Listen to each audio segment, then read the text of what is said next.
Unspoken Issues. Ladies and gentlemen, welcome to the Unspoken Issues Podcast. Oh boy, we're heading to the streets, folks. Hell's Kitchen, if you will. Dean Compton, tell me why we're doing 12 issues of Daredevil from the mid to late 90s. The reason we're doing it is because I do this thing on here, like what did Wizard Comics think? What did Wizard Comics say? Mm-hmm. And I remember back in the day when when we lost our comic book shop and the only comic thing you could get anymore was a Wizard, they just loved the shit out of this run. Yeah. They talked about it nonstop. Have receipts. In Wizard 58, there's an article about Carl Kesel taking over Daredevil. In 61, we have a 2-page Daredevil character profile with quotes. 63, Wizard 63, Daredevil 359 is one of Wizard's picks. In Wizard 64, Daredevil is highlighted in The Skinny, and Daredevil is rated a 5 out of 6. Okay. In 65, we get an interview with Carl Kesel, who's like talking all about what he's doing. And then in issue 67, there's a thing saying that he's leaving the book. So for like basically 4 out of 6 months, this Wizard could not shut up about this run, about how great it was and amazing and just, oh my goodness, it's fun superheroes again. And I'm not going to lie, I found it to be underwhelming when I read it. It's not bad, but like all the press it got, it should be fucking Watchmen, and it's not. Mm-hmm.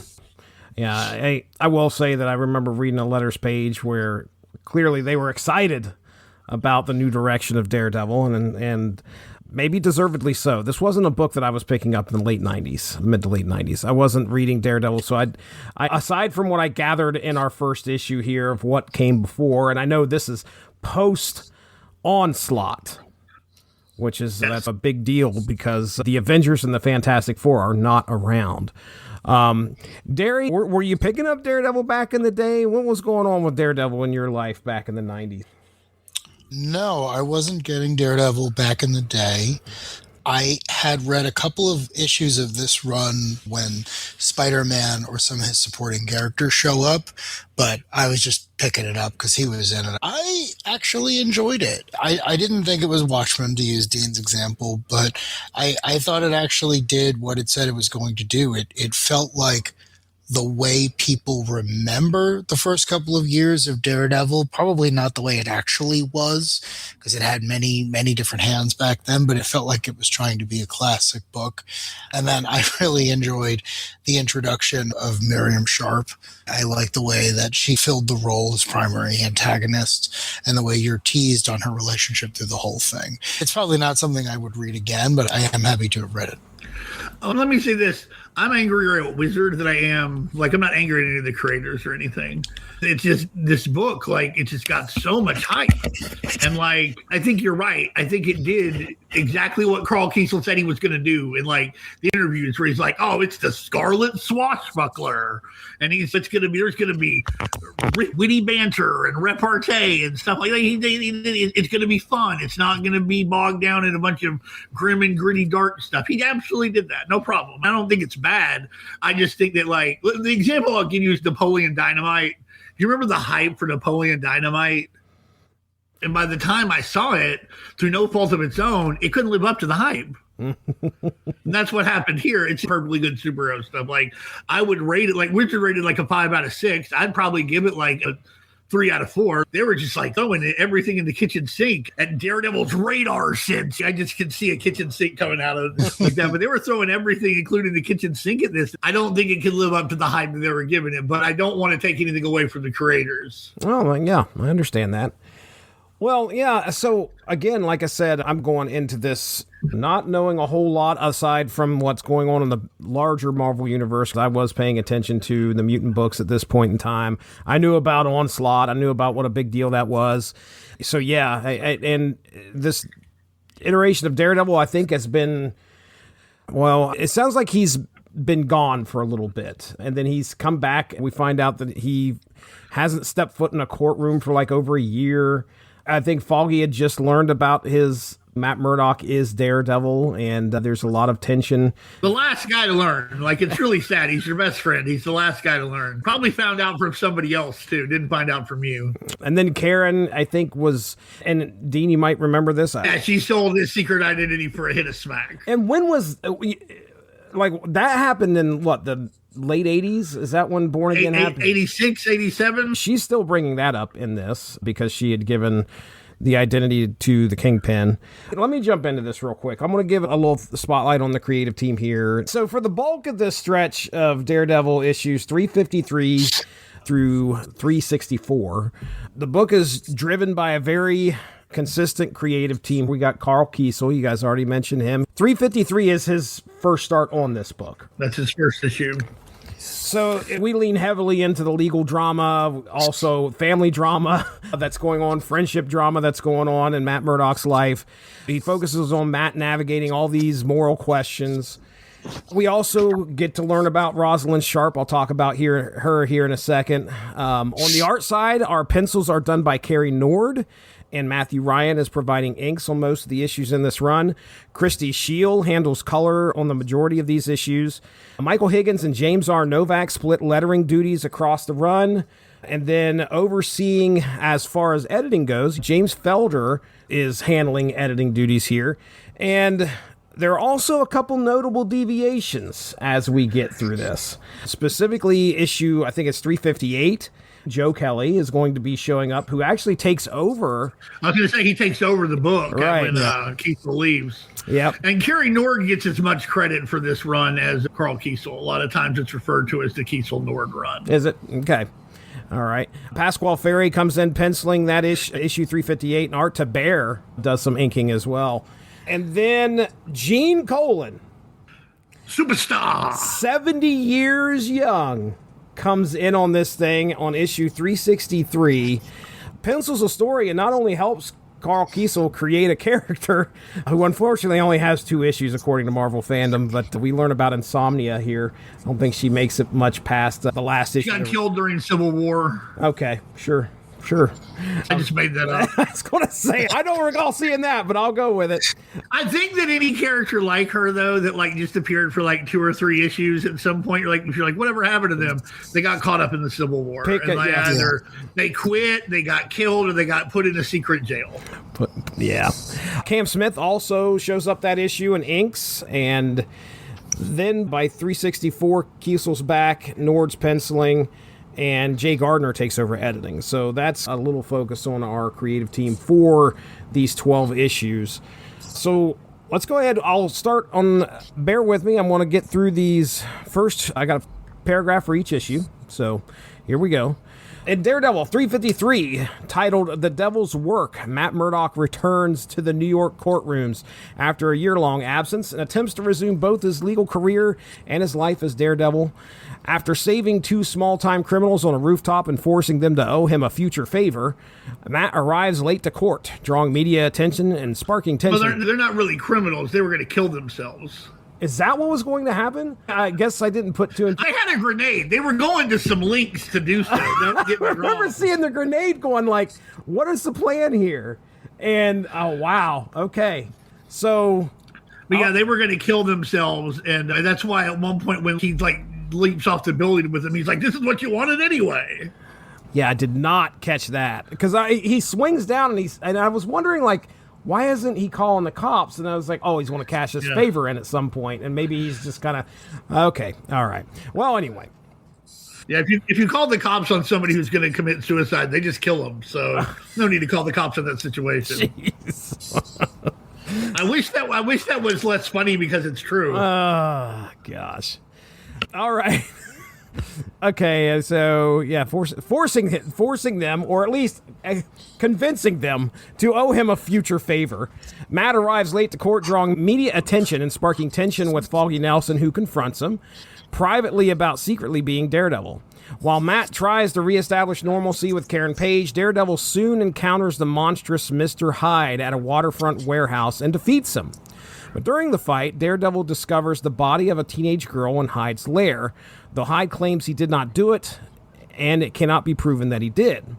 Meanwhile, Matt and Foggy Meet powerful attorney Rosalind Sharpe, who offers them lucrative partnerships in her expanding legal empire, but reveals she truly wants Matt and considers Foggy expendable, leaving Matt with a decision that could jeopardize both his career and his friendship as the issue ends.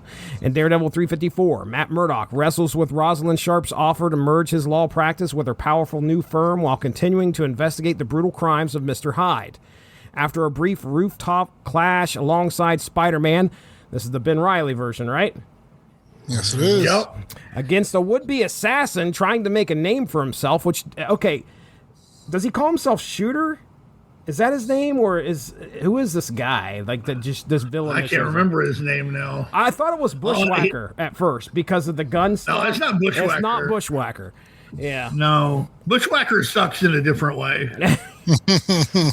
I like Bushwhacker, but he sucks. He has ran into Daredevil before, but that is not this guy. So I've got a 2-pack Bushwhacker and the Punisher. Nice. It's worth big bucks now too, like $120. Nice, very nice. Probably going to retire. Well, I understand. This will be your last episode. Yeah. Matt ultimately accepts Sharpe's proposal, only to learn she has already secured their first major client, Mr. Hyde himself, the very monster Matt believes capable of murder. As Hyde confidently demands his new lawyer from prison, Matt finds himself trapped between his duty as an attorney and his certainty that Hyde embodies pure evil. In Daredevil 355, Trial by Fire, a mutant appears. By golly, Matt Murdock confronts Mr. Hyde in prison about the murder of Angela Parrish, but Hyde still insists he did not kill her. While struggling with the possibility that he may have to defend the monstrous villain in court, Daredevil discovers a suspicious fire on the waterfront and battles the mutant Pyro, who reveals he is dying of the legacy virus and set the blaze as a final spectacle, while also hinting that Hyde may not be responsible for the murder Daredevil believes he's committed. After Pyro seemingly dies during the collapsing inferno, Matt returns to Rosalind Sharpe's office and, convinced Hyde is telling the truth, reluctantly commits to defending him in court, setting the stage for a deeper mystery surrounding Angela Parrish's death. And finally, in issue 356, Matt Murdock continues building the defense for Mr. Hyde, visiting him in prison while Hyde angrily denies kidnapping Angela Parrish and points Matt to a letter she wrote thanking him for helping her stay off drugs. Back at the new Sharpe Nelson... I'm sorry, it's one of the most convoluted things. Like, you can't even write like a registered letter delivered to a safety deposit box or whatever. Right. Stamped. And he's like, check this letter out. She wrote this to me. Right. Back at the new Sharpe, Nelson, and Murdock offices, Karen Page stops by with a gift and quickly clashes with the sharp-tongued Rosalind Sharpe, whose questionable past legal victories soon come back to haunt her when an angry man attempts to assassinate her. Not going to be the first and only one here during this whole run, only to be stopped by visiting investigator Misty Knight. Later that night, Daredevil and Misty investigate the burned Osborn warehouse where Angela died and discover a hidden underground entrance. While Misty leaves, Daredevil follows the tunnels, tracing chemical residue that suggests Hyde's old partner, Cobra, might be involved.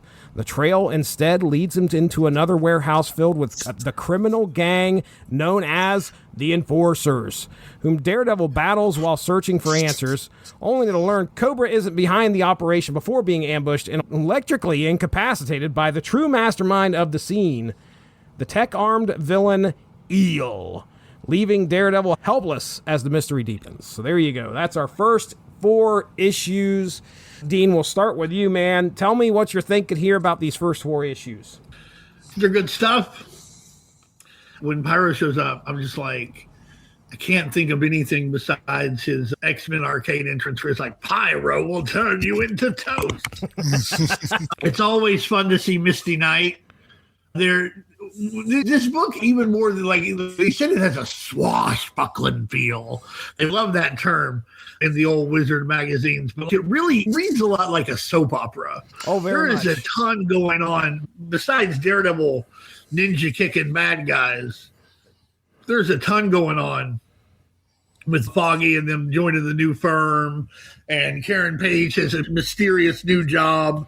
And they're doing a good job laying all of the groundwork to where you're definitely interested in seeing how more of this comes along. They also place it firmly within the Marvel Universe. They're constantly making reference to the fact that like any big time villains are going to have to be dealt with by lower tier heroes now because the Avengers and the Fantastic Four are gone. Yep.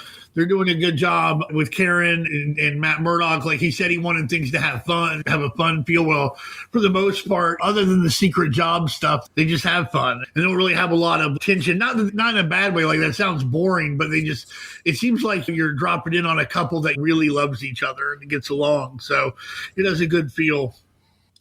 I cracked up about the letter because, like, that whole thing is like, what if I told you I had a registered sealed envelope, blah, blah, blah. Why would you have that? Like, why? Why? Were you worried someone else was going to kill her? Like, what the hell? Yeah. Thanks me for keeping her off drugs, Mr. Hyde. Yes. The saint of New York. What else happened in these first 4 issues? The Spider-Man stuff. Okay, here's where the problems start. Okay. When Spider-Man shows up, if I covered them up and asked you to tell me which one of them is Spider-Man and which one of them is Daredevil, you couldn't do it. It has a great moment where Ben Urich, Karen Page, and Peter Parker all like make excuses for Daredevil, for Matt Murdock to go turn into Daredevil. Yeah. But this whole pitter patter repartee thing, it like when Spider-Man's there, it starts to. The problem is like Daredevil already gets a lot of comparison to Spider-Man because they're both red guys who swing around New York City, right? And so if you make him too funny, too swashbuckly, too Errol Flynn or whatever, he starts to come across like a second-rate Spider-Man. True. To add to that, you've got Spider-Man fuckers showing up left and right here. Liz Osborne is showing up as Foggy's love interest. The Molten Man will show up. Yep. The Enforcers are originally Spider-Man villains. So, like, you have this problem where I'm like, was Daredevil a good book because the Spider-Man books weren't good at doing Spider-Man at the time, and this was just a straight-to-video Spider-Man? I'm not saying that it necessarily was, but I'm saying that, like, you worry the more when Spider-Man's there, you can really see those comparisons, and they can make Daredevil look like a pale imitation. Yeah. That's already something that Daredevil suffers with. That's not something that I was thinking about, but it's clearly on display in that issue. Was there a tinge of unhappiness among the fandom at that point that Peter Parker was not Spider-Man? And maybe Daredevil could come in and swoop in as a substitute? I don't know. What do you think, Darry? Yeah, I think you could say most fans at the time who weren't me were pretty unhappy. This is about a year before the Clone Saga ends with the death of Ben Reilly. And this costume that he's wearing, designed by Mark Bagley, premiered in the ongoing Sensational Spider-Man book when Ben is given a life of his own and the blonde hair and all that nonsense. And that was Marvel's kind of last like, hey, can we make this work? Can we finally sell the premise of this whole thing? And that book would continue, but it wouldn't continue that long with Ben. So I read it more as what Dean said, which was Spider-Man at the time was going through a period of transition, and Daredevil was going in the opposite direction where it was trying to reconnect to what it had been. I liked seeing them very quickly and him being like, well, my senses are telling me you are Peter, but you're clearly not. What's going on? And then there's like in between the panels, he tells him about the last 3 years of the Clone Saga. And then really it's just a justification to tie into what's going on over at the Spider-Man books with Liz Allen and everything else. Later on in the run, Foggy will mention getting an invite to a mysterious party on Halloween. And that ties into the death of Ben Reilly. The story was called Revelation. So it was probably more than anything else just the editors making sure, like, hey, let's make sure everything lines up because we're building up a big story in the Spider books. And if you got anything planned with Foggy, why don't you let us know, because he might pop in from time to time. Mm-hmm. So, okay. But I don't mind that. But I do think, like, when we talked about Power of Shazam, and I mentioned that, like, later on in the ongoing, they would move Bibbo over there, and it would make some of Superman's supporting cast, like Billy Batson's supporting cast. I always get wary when, like, we're just gonna move Liz Osborne from Spider-Man to the Daredevil books. You got to be careful with stuff like that, because I think that again, it makes it be like, well, why am I not reading Spider-Man? And Daredevil honestly has a pretty large supporting cast. Like, do you need this stuff? At the same time, I love a shared universe, and I love for it to happen a little bit. I don't think that they did a bad job with it here, but I do think that in the issue with Spider-Man, it really came to light just how much of how Spider-Man-esque this run is. Mm-hmm. Also, what is the deal with the joke about the superhero handbook, the superhero union? Like, this guy keeps going back to this joke where he's like, oh, that's page 3 of the superhero handbook. He's like, oh, you don't get that in the superhero. That just felt like something that someone would have credited to Stan Lee. I keep going back to this whole run feels like how people want to remember the first couple of years of the book. Like, if you had told me that Stan, in between references to Matt's twin brother, was making jokes about a superhero handbook, I would totally believe you. Like, that just seemed like the type of stuff that people want to remember from the Silver Age. Makes sense. But man, by the end of this run, I was like, get a different joke. Oh my goodness. It's interesting too. So later on, Mark Waid and Chris Samney will do something similar where after the particularly dark runs of Brian Michael Bendis and Ed Brubaker, where Mark Waid famously said, I don't understand why Matt Murdock just doesn't kill himself. They do the same thing where they go back to basics. They do Scarlet Swashbuckler, but their take on it was different. Their take on it was Matt has to pretend to be Errol Flynn, or else he's just going to jump off a building and kill himself because he's gone through too much. He's too depressed. He's suffered one indignity, one atrocity after another. Everyone who's important to him has either died or come close to it. So when Waid and Samney do it, everybody likes the Punisher better than him. Yeah. Hey, man, I'm in that camp. I really am. So that's the thing. Can you imagine being like I'm a lawyer and I fight crime at night and I'm really upstanding and like I do nice things for things like, yeah, but I like this psychopath who blows guys away better than you. It's just another indignity. It makes a lot of sense though, because it's what you were saying before. It's like, well, what differentiates Daredevil from Spider-Man? What differentiates him from the rest of his peers? For the longest time, he didn't really have something. And then it became, well, he's the superhero that makes poor decisions, references his Catholicism, and constantly gets the crap beaten out of him. Like, that was his whole thing. But those aren't very escapist qualities. At the end of the day, Punisher is an escapist character, right? Like, you want to see the worst people who have ever lived get their comeuppance. Spider-Man, especially in this day and age with like the Epstein files and stuff, where it's like somebody should take care of this. Yep. That's what the Punisher does. It's what he's here to do. But with Matt, it's not that way. It's more like, is this guy going to be able to get out of his own way to save anyone? Or is he just, again, going to sleep with a beautiful woman, never call her again, and then go to confession? That's what the show turned into very quickly. I've never seen so many scenes set in a church. So Maddie's got a rough road. I do, now that I think about it, I like it that we're recording this on the eve of St. Patrick's Day. No, you're right. I didn't think about that. What? Two things. Number one, going back to the first 2 years of Daredevil, the only books that are like worth a shit in the first 2 years of Daredevil are the ones Wally Wood did. The ones where like he was like, hey, you need to credit me as a writer because I'm actually writing this, Stan Lee. And then Stan Lee was like, he's crazy. He's got to get out of here. So with the one where he fights Namor and gets his ass whooped. That's what I've said about Daredevil before. And you mentioned recently, like, he's really only famous for losing. He's like, oh, remember that fight with the Hulk? He lost it. Like, really bad. Wasn't Wood the guy who said, I got to get rid of this yellow, I can't do this? He put him in he made it solid red. It's like, it doesn't make sense. This doesn't make sense. Yeah, because the yellow costume was designed by Kirby, but if Kirby didn't have the time to do the book. So yeah, I think after a couple issues, Wood was the one who said, let's make it all red, and that became his iconic look. So. I think it's issue 7, and that's where he fights Namor. That was a good one. The other thing I was going to say was Daredevil and Cloak and Dagger should hang out more because they're in churches a lot in the Marvel universe. I know they've met a few times, but you think the Cloak and Dagger could be supporting characters in Daredevil's book. I don't want to create a Deathstroke Terra situation, but assuming she's of age, if you told me that someone had pitched a story where Matt Murdock hooks up with Dagger and Cloak finds them, I would not be surprised.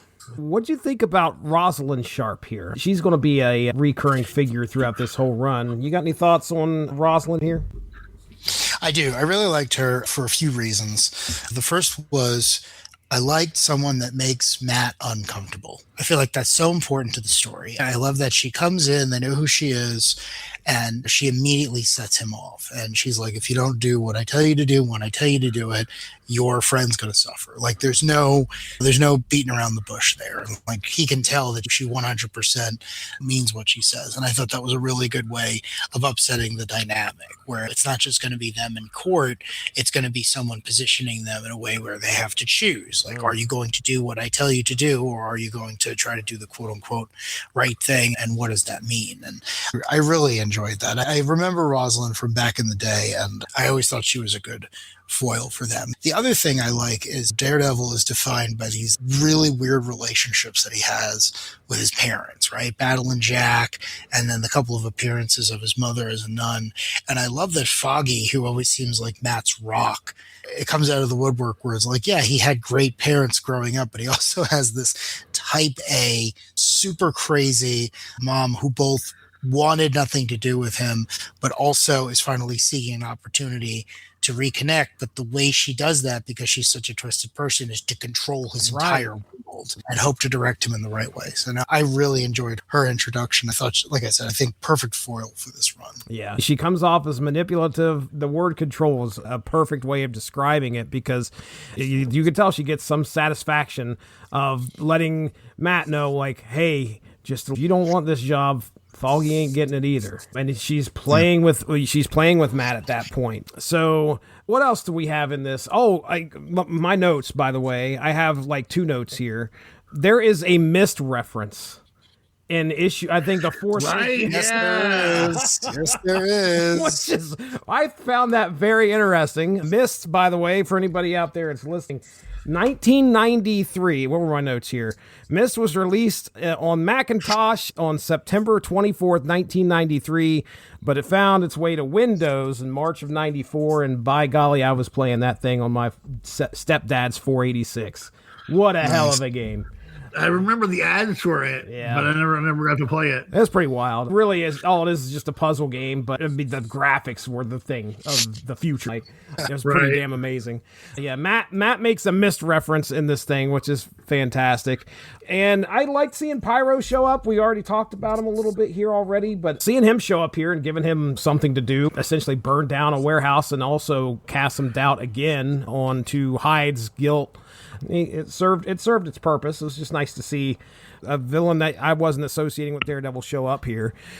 That's all the notes that I have here. This, again, is Rosalind Sharpe's first appearances in Daredevil number 353, and she's going to be a big factor in the rest of this run. So the only thing I wanted to say about these issues is if you're going to do that particular arc where the guy we know to be a bad guy didn't do the thing that he's being accused of, and the hero's got to get him off, you might want to think about making a new character.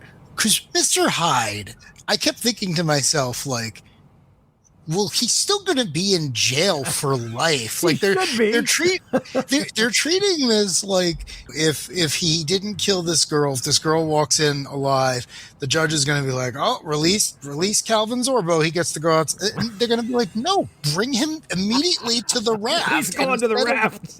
Instead of being, or excuse me, the vault at this point in time, but like instead of being potentially on death row for killing 100 people, it'll be you only killed 99 people. Yeah. Like it was one of those things where it was like, all right, you didn't kill this girl for reasons, but you're still like a top tier awful human being. You are not one of these guys who like, oh, I did it by accident and I'm sorry and I'm just a bank robber. It's like, no, you're like really bad. So that just caught me off guard because I go back to what Dean said before. It was like, where's the Punisher? Why are we wasting time on this? Like, what an awful human being. Like, just give Frank the address and go off and say, like, there's so many people, especially now, like when all the heroes are gone because of Onslaught, it's like there must be 100 other things you could be doing. This is throwing good time after bad. But I get what he was going for. And again, I do like putting Matt in the position of what's more important to him, the right thing or the letter of the law, or how do you define justice? I do. I think those are very important characteristics for Matt because he's really defined by his dualities. It's just,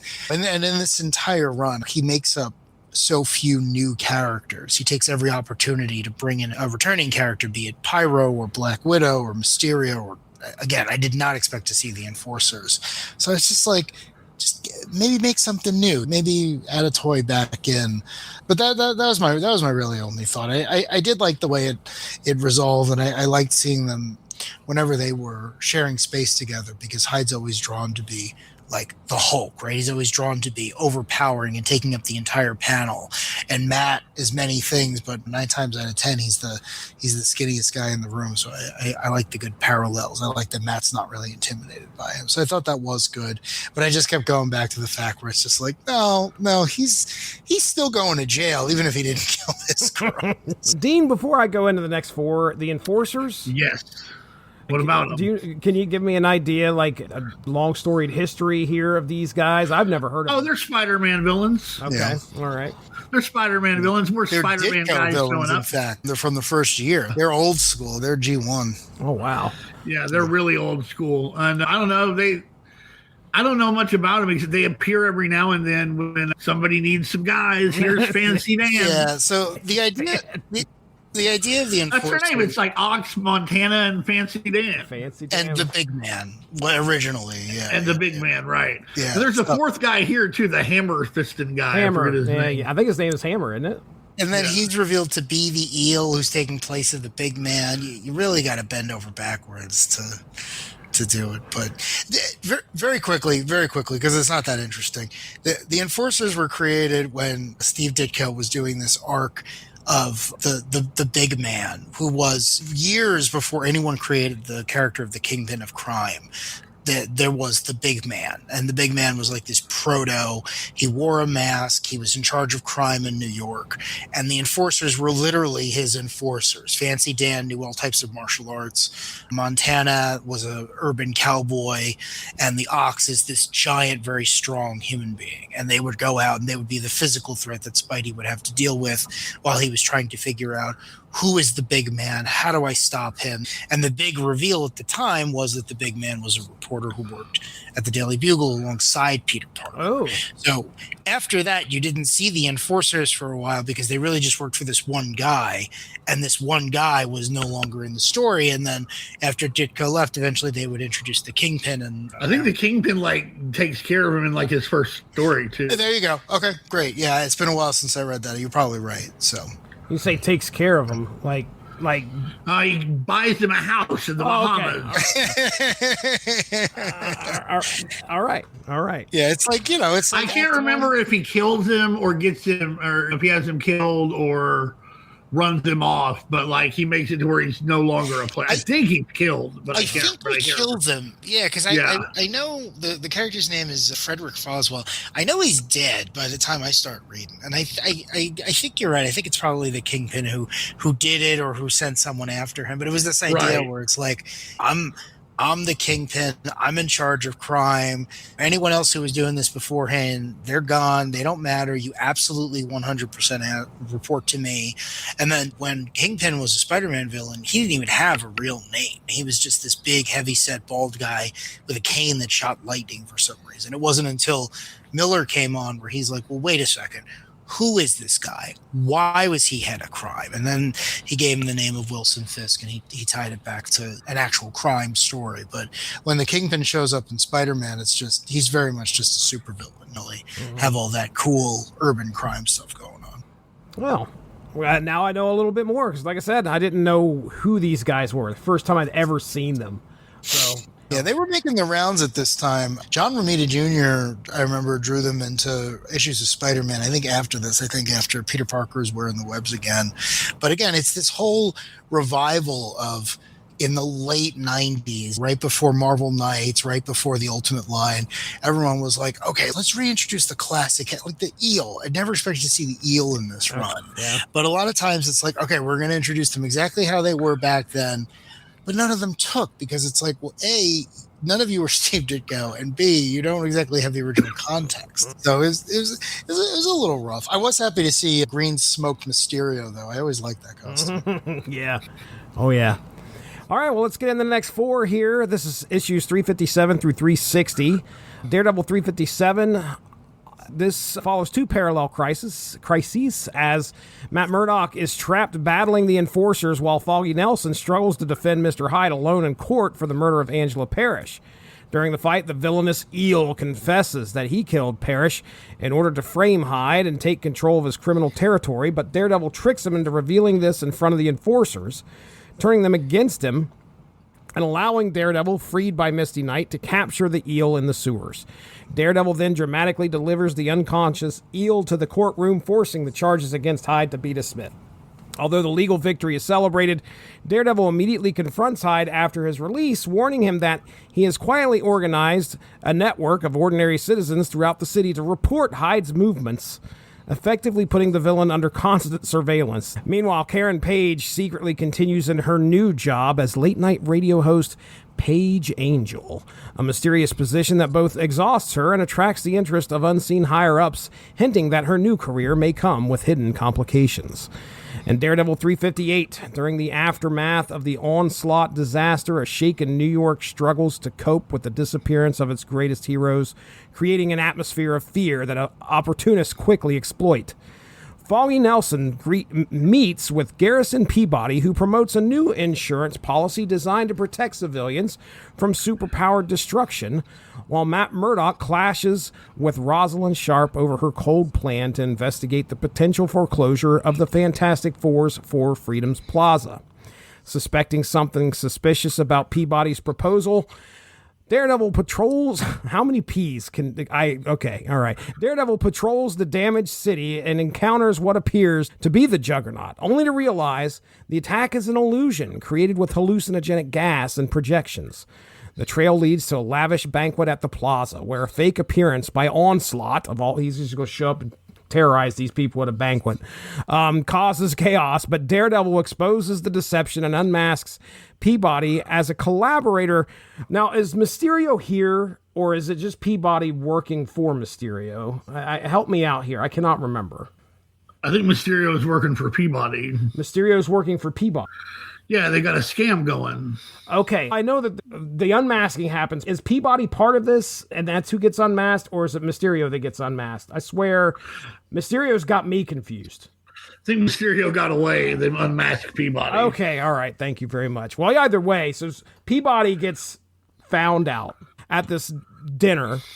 And whole scam. This is the worst thing that Mysterio's ever going to do to Daredevil. The plan was to stage supervillain attacks in order to, for insurance policies, correct?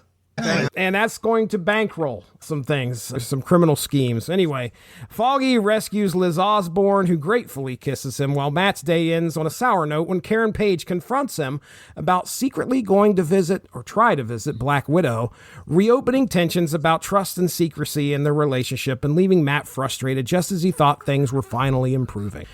And then in issue 359, Matt Murdock wrestles with uncertainty about Karen Page's secret new job, while Foggy deals with tension at the firm of Sharpe, Nelson, and Murdock following the Hyde trial. As Daredevil patrols the city, he stops a robbery and pursues a fleeing cab driver in a wild nighttime chase, eventually turning the crook over to the police. Meanwhile, Karen hosts a late-night call-in show at Radio WFSK, where callers debate Daredevil's nature, some mythologizing him as an immortal figure, while others fearing him as a devil, until a disturbing call from, is it Mr. Jekyll? I do not know much about Jekyll and Hyde here as far as this villain goes, so you guys are going to have to help me out. But he's now in his other form, right? So somebody, during the radio show, somebody calls in, I swear it's Mr. Hyde, because it says something about da-da-da-da-da, you can't hide, and it's Hyde, but it looks like a skinny dude.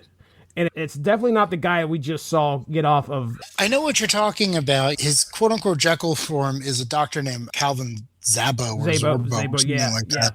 Yeah, but I didn't think that was him. I could be wrong. Because he's like the one, there's a few crazy guys that call into this show, but he's definitely like, and he's talking about people that are watching him, and I'm like, oh, okay, so he's obviously feeling the pressure that Daredevil put on him, and he feels that he needs to call in. And anyway, he ends up threatening Daredevil, plots his revenge against Daredevil.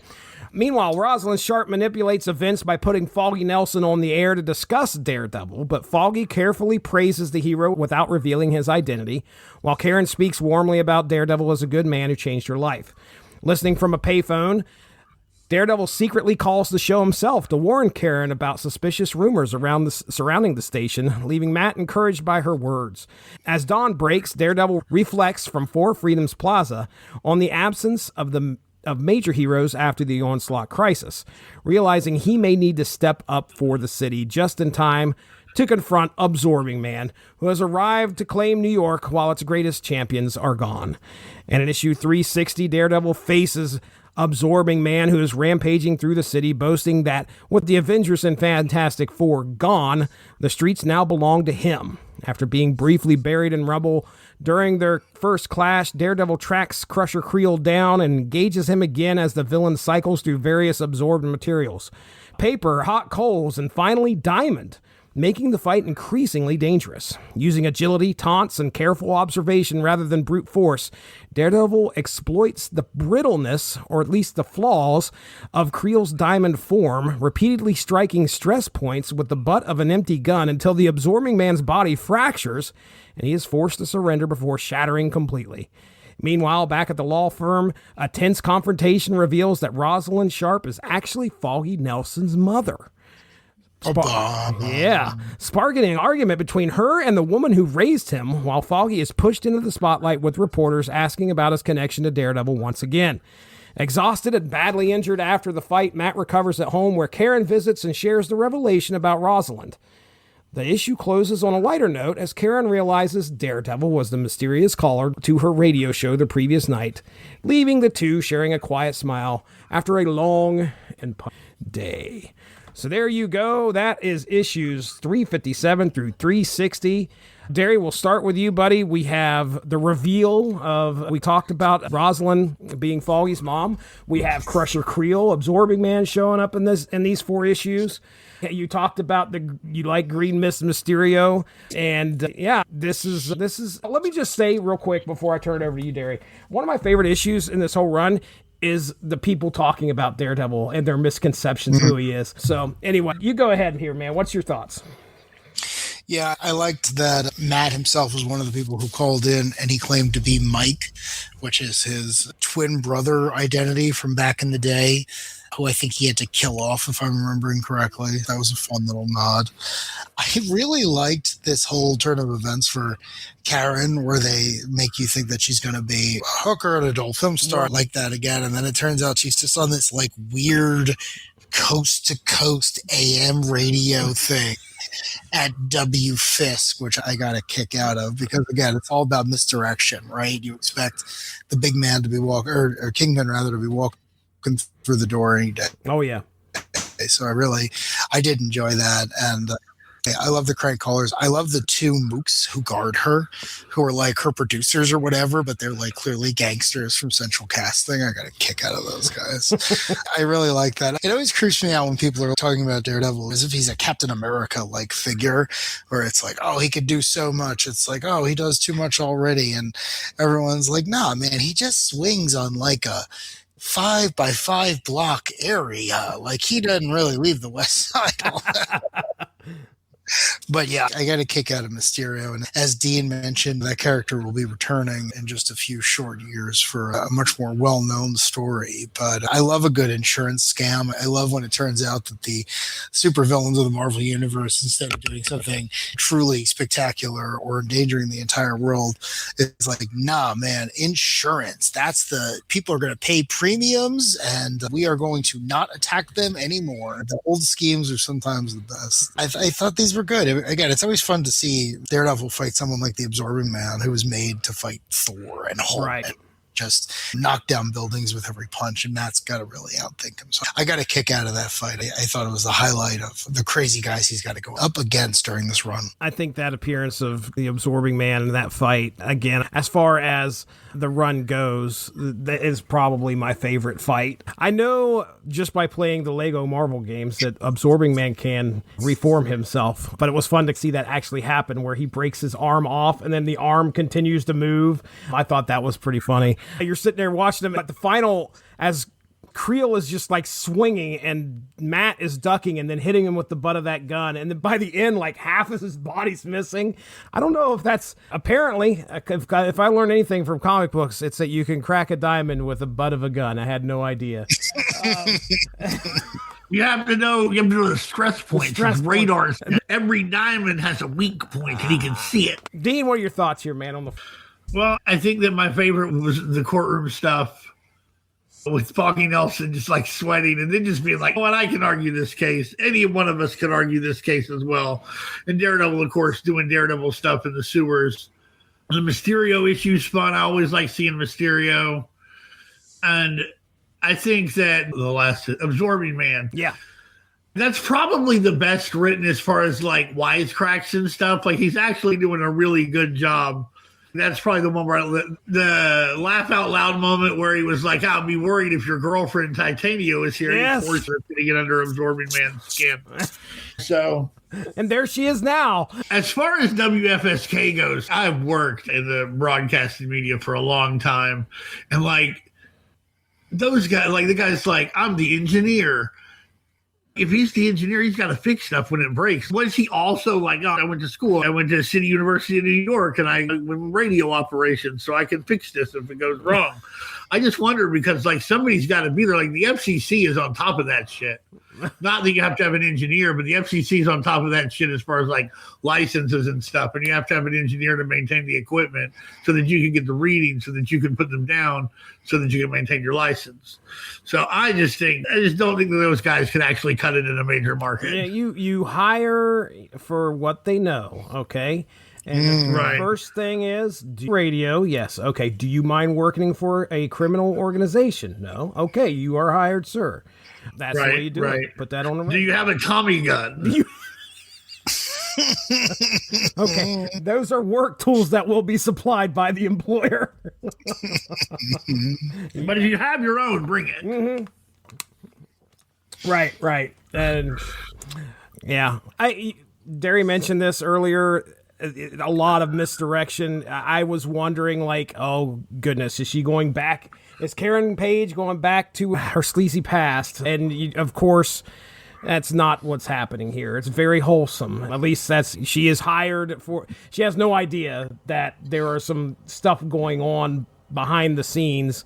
But yeah, I think it's funny how there's clues dropped until finally Daredevil figures out, like, oh, I know I heard her voice. I could have swore it. He can't figure out where it's coming from. And then finally he hears it on the radio in the cab, I think, and then figures it out. So, yeah, and it's cool. There's you mentioned soap opera stuff. Man, it is in spades in this thing. Go ahead, Dean. That's another thing, though. Like that cabbie that was robbing people. I think the cabbie's already robbing people in New York. You know what I'm saying? It's already robbery to get a cab in New York. This guy's going to hold you up. Come on now. Telling you, who's the real criminal here? Well, it was the cabbie who was holding people up. Oh, yeah. Not really. Okay, not much into that, I guess. Not much ambiguity about that one. All right. Anything else you guys have for those four? I don't really have much. You guys covered everything that was in my notes here. All right. Well, let's get into the last four then. Here we go. This is issues 361 through 364. In Daredevil 361, Unfinished Business, Matt Murdock enjoys a brief moment of normalcy as he surprises Karen Page after her radio show at WFSK. But the day quickly turns complicated when Foggy Nelson and Matt meet with Mark Raxton, the Molten Man, who fears he's being framed for robberies at Osborne Chemical Plants. While Rosalind Sharpe attempts to treat Daredevil like an asset of the firm, Matt pushes back, insisting the hero answers to no one, but of course he caves and he goes there anyway.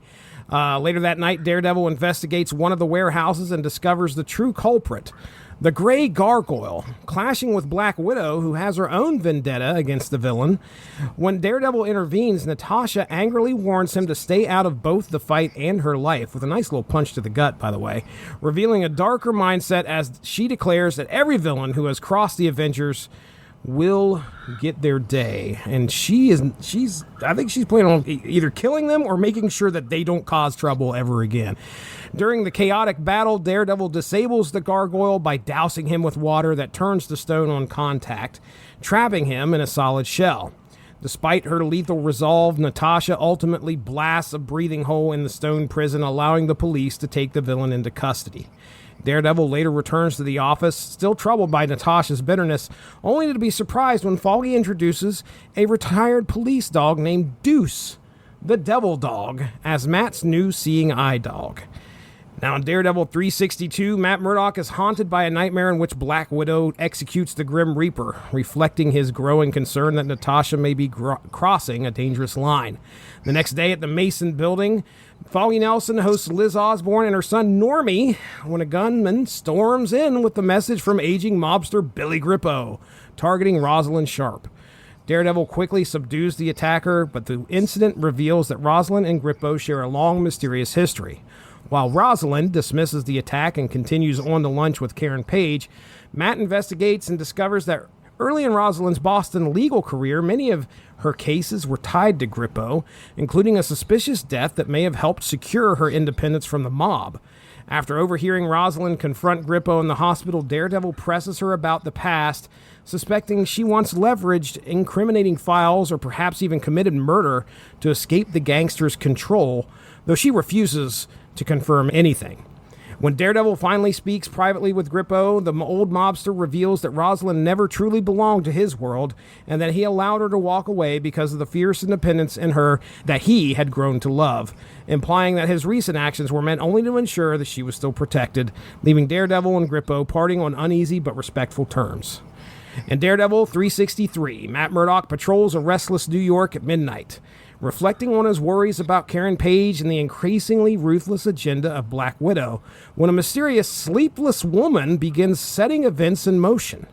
At WFSK radio, Karen senses something is wrong, and as strange figures lurk in the darkened halls, while Misty Knight is driven into a panic by a woman later revealed as Insomnia. And like I said, Insomnia's got two appearances, this issue and the next issue. A thrill-seeking. She definitely died in the superhero Civil War. That's headcanon. I'm sure we can edit her somewhere. We'll confirm that. Yeah, a thrill-seeking criminal who claims a childhood accident robbed her of sleep, but granted her heightened abilities. Daredevil soon encounters her when she intercepts a van carrying illegal chemical compounds, revealing she orchestrated the theft herself. After a fast-paced chase through the city, including Daredevil commandeering a mounted police horse to pursue her flying disc, he manages to destroy her vehicle and recover the stolen barrels after they fall into the park lake, though Insomnia escapes. Old Hornhead realizes the chemicals match those previously targeted by the Grey Gargoyle, but also deduces the plot leads back to WFSK, where Insomnia reports to a mysterious boss and prepares the next phase of the plan, summoning Karen Page for a personal meeting that threatens to pull her directly into this unfolding scheme. And then in our final issue, Daredevil number 364, Daredevil storms the Kingpin's penthouse at the WFSK building, searching for Karen Page, and confronts Kingpin's men, discovering that Misty Knight has already escaped their custody and learning that the villain Insomnia has been using the Page Angel radio broadcast to transmit low-frequency signals that keep listeners from sleeping as part of a larger chemical attack. As Daredevil races to the rooftop transmitter, Karen, summoned by Insomnia, is captured and left dangling on the roof. You own a radio station in New York, so you're, especially in the late 90s, you're printing money, baby. Okay, even now, owning a radio station in New York City, like it's the Mecca. Like, people are always like, I'll ask them, like, what do you think's the biggest country station in the U.S. is? And they'll always tell me, like, Nashville or Austin or somewhere. And I'm like, it's New York City, because that's where fucking everybody fucking lives. Like, you don't have to come up with some harebrained weirdo, like, fucking scheme to make people not sleep. You can just make money off the commercials you sell but the audience you sell on your high-powered radio station in New York City. Fair point. Insomnia did not think this through. As Daredevil races to the rooftop transmitter, Karen, summoned by Insomnia, is captured and left dangling on the roof and almost killed, while across town, Foggy Nelson faces supermodel Naomi Brink's armed stalker, and despite his fear, manages to disarm him with the help of Deuce the Devil Dog and save the day. That's right. Deuce the Devil Dog rules. Good dog. He's a good boy. Agreed. On the rooftop, Daredevil arrives in time to shut down the transmitter and battle Insomnia, but during the struggle, Karen falls from the building and Daredevil leaps after her, catching her in midair and gambling on a desperate landing on a rooftop pool to save them both. In the aftermath, Foggy asserts his independence from Rosalind Sharpe, and Matt comforts Karen, who vows never to reveal his secret again, while the issue closes with the revelation that Insomnia was actually working for the sinister Mr. Fear. A Daredevil villain. First appeared in Daredevil number 90 from May of 1972, created by Jerry Conway and Gene Colan, who now possesses Daredevil's Billy Club and promises that the man without fear will soon learn what true fear. All right, there you go. We finished it out here.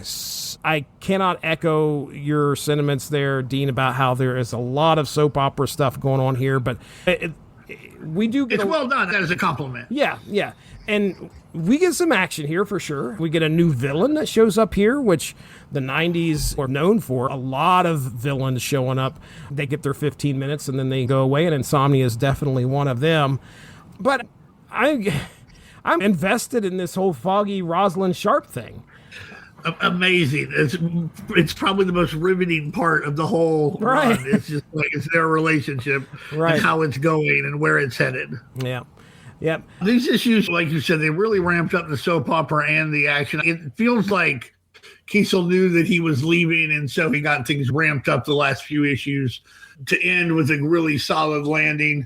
The Mr. Fear reveal is big because, like, you thought the whole time this was going to be Wilson Fisk. But the reveal that it's Mr. Fear, I thought it was pretty cool. I would have kept reading this run if it went on. I may actually go back and read what Joe Kelly does because it was interesting. I want to see where this plot thread heads out. I was looking earlier just to see where Kesel was going to go. I think he goes to DC shortly after this, if I remember correctly. In the article in Wizard where he quit this one, he was doing Superboy and another DC title and this at the same time, and he felt like he couldn't do 3 books. There it is. I wonder if he used the handbook joke in Superboy. Classic Kesel. So, yeah, the Black Widow issue is really strong. And one of the things that they did pretty well here is really cementing Daredevil in the greater Marvel universe in a fun way. I wish that it was done with fewer, like, Spider-Man type things. But the Black Widow showing up, that makes sense because they used to go out and what she's doing with the Avengers being gone. And the blast hole that she makes for the Grey Gargoyle looks funny, too. Like, just that... for him to breathe, like he looks like a turtle, like just about to try and come out of the shell. And so I really thought that was this whole thing's drawn very well. We haven't talked enough about the art. The art's really good throughout, really good layouts, really good action stuff. It can be tough to do Daredevil. It can be intimidating, but I feel like these guys got it across very well. Yeah, I had to read that sequence with Grey Gargoyle and what happened there. I couldn't figure out, like, then I realized, oh yes, everything he touches turns to stone. So he drops the water, Daredevil drops the water on him and it all turns to stone. And hell, well, that would suck for him. He can't go swimming ever. Like, that's just impossible. We can wear a glove. Darry. I mean, there's a glove in the Marvel universe that makes you God. You don't think he can find one that would let him swim? All right. Darry, what are your thoughts on these 4, buddy? I was not expecting the big reveal to be Mr. Fear. And this has happened a few times where this character shows up and I'm always like, what do you want? Like, he shows up later on, I think it's in the Brubaker run, but I'm always like, I don't understand what it is you want. So I was a little surprised It was him. He wants to scare and keep everybody in New York City awake. I guess that's his thing. Then he'll scare them all. Scare everyone. I liked Insomnia. She seemed like a potential femme fatale for Matt to meet. It's a shame she died in the Civil War. I love the Black Widow issue. I really did. The Black Widow was having a really interesting arc at this time. I think you guys already mentioned that. It was one of the Avengers who didn't believe to be perished during the Onslaught fight. She's running around basically saying, I was a supervillain before I was invited into the Avengers, and now everyone's gone, and like, what am I going to do? Do I keep their legacy alive? Do I just give all of this up? And there were a couple of different places, including Thunderbolts at the time, where you could see her struggling with this. So it was really interesting to watch that continue here with the closest thing she has to an old friend, an old boyfriend. I thought that was really good. I really enjoyed that. That's a great Black Widow costume too. Yeah, agreed. That's probably what she was wearing the first time I saw her. I really appreciated that. I like the idea, too, that Matt is a recovering ninja, a recovering Catholic, and he got splashed in the face with the ooze from Teenage Mutant Ninja Turtles, whereas Black Widow is this consummate professional, raised as a child soldier in the absolute worst environments, has been fighting forever. And then when they team up, it's kind of like they're so different and they're so contradictory, but you see the ways that they complement each other nicely. So I think they're a great pairing. I hope we get to see them together in the MCU one day, though. That seems less and less likely with each project. Past that, this was a really strong way to wrap up the run. Joe Kelly's always a good time, so I'm sure him coming on afterwards was, kept the train going. But yeah, kept it swashbuckling. Yeah. Hey, man, if there's someone who knows how to swashbuckle, it's Joe Kelly. He wears many hats, so I'm sure his run is great as well. All right, well, there it is, guys. We did it. Let's go ahead and we'll get into plugs here, unless there's any other final thoughts here on the run as a whole, and anything else left unsaid. No, I don't think so. I think, it's a run that's worth reading, but if you're reading it because you remember the Wizard hype, it's not going to live up to that hype. But it is a good, solid superhero run that is more than perfectly acceptable comic books. I wish the Punisher had been in it. I feel like it's weird to see Daredevil. Like, I don't read a lot of Daredevil without the Punisher showing up usually, so. Do you feel that way about all comic books, though? When no. the Punisher is not in it, you wish he had been in it? No, not all comic books. I wish the Punisher was in it. Oh, I do. Constantly. I know you do. Yeah, I love that book. That's always the top of the pile for me. And every time I read it, I'm like, this would be so much better with Frank. Could you imagine Frank Kesel showing up and being like, I need to kill giant robots, so that the battle van transforms into like a mech suit or something you've got to ride on the shoulder of, like the Green Ranger and the Dragon Zord? Like, come on, tell me that. Listen, I'm in. I feel like there are places where he belongs, and usually it's like, if you have a run with Daredevil, you usually do your Punisher Daredevil. I would have been interested to see the Punisher in this Daredevil, because here Daredevil's really funny, but like Punisher's really funny, like super funny, and not in the swashbuckling way, but like in that total deadpan straight way. So it probably would have made for I would have loved to have seen this creative team do a 2-issue with Frank Kesel guest starring. I think he would have been in his Angel phase, right? That would have been. No, this is right before the Angel phase, because that's okay. Marvel Knights. This is when he's probably just done being a mob boss. Onslaught's done, so that's where he helps keep the Shield helicarrier from getting like looted. And then after that, he teams up with the Executioner to kill some evil mutants, and then they think he's dead until Heroes for Hire. So right now, he's probably just stopped being the mob boss. He helped out GW Bridge. Yes, he did. And the Onslaught event. I remember Punisher on a jet ski, if I remember. Okay. One of the many times we've seen Punisher on a jet ski. All right. Well, let's go ahead and we'll get into plugs here. Dean Compton, tell them what's going on over there. We've got great articles up at the UnspokenDecade.com, and we're having a big old fun time on our Facebook page. Search for the Unspoken Decade. 90s comics all the time. There's posts every day. There's 25,000 followers, so you won't be alone.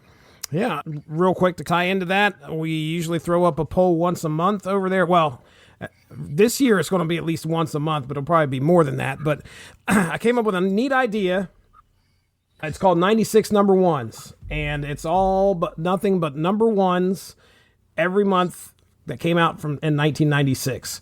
There'll be usually 4 choices each month to pick from. One from Marvel, DC, Dark Horse, and Image. I'm so excited for I think it's either June or July, because I think it's July of 96. TMNT number 1 is on the poll.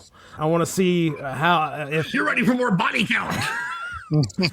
These aren't your granddad's turtles. And then I think Bad Rock Wolverine is in that same month. So I can't wait to see what the results are going to be for that. But recently we had the most recent poll was won by Mr. Miracle number 1. So I am going to be talking some New Gods and Mr. Miracle, and that creative team.